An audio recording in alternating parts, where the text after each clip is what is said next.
Mix. Thank you. There's a revolution about to overtake our television viewing. Digital broadcasting will bring the possibility to receive over 300 channels to many British homes by the end of this year. Dramatic changes induced in the TV industry will be greatest in news coverage and presentation. As part of its digital future, the BBC will launch a 24-hour news service, joining Sky, CNN and Cable's Channel 1 in the market. This local London station is the most recent, with the latest technology and working practices. What lessons has it learned? The biggest problem, I think, on 24-hour television is maintaining quality.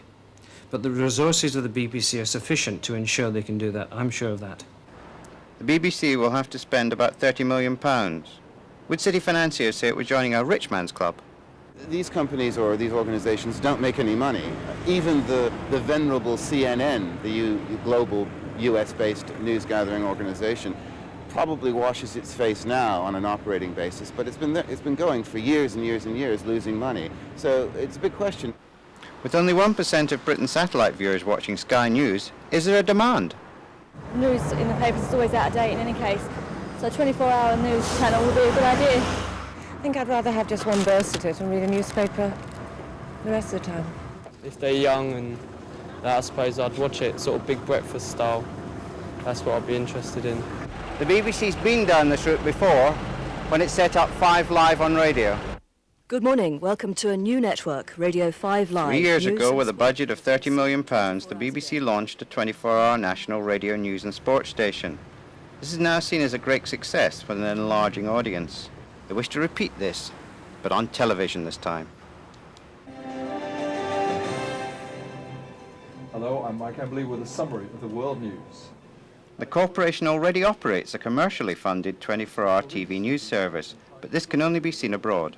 In the case of 24-hour news in Britain, it's not related to market demand. It's just an act of will on the part of the BBC that this should be done, that it's appropriate to be in this market, to be competing, not to leave it to Sky and to CNN.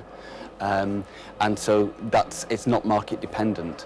And yes, I mean, we will find, there'll be, at least at first in the startup phase, there are always quite small audiences for these things, but then it's there, it adds to choice, it increases the choice available for viewers. So many people were asking us questions about what... At meetings like these, the BBC is preparing its staff for the radical changes and budget cuts that the new service will require. The building blocks are in place for this, its most costly digital service. The BBC faces a traditional dilemma.